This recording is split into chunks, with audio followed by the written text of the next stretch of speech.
அன்புக்குரியவர்களே, பழைய ஏற்பாட்டின் புகழ்பெற்ற மன்றாட்டுக்கள் என்னும் விவிலியத்தொடர் இன்று யோபுவின் துன்பத்திலும் இறை புகழ்ச்சி.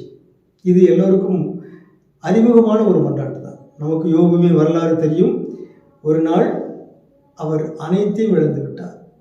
கால்நடைகளை இழந்தார், பிள்ளைகளை இழந்தார். அவருக்கும் மிகப்பெரிய ஒரு நோய் வந்துவிட்டது. எனவே ஒரு சிரட்டை எடுத்து தன்னுடைய தலையை சொரிந்து கொண்டு அவர் அமர்ந்திருந்தார் என்று நாம் வாசிக்கிறோம்.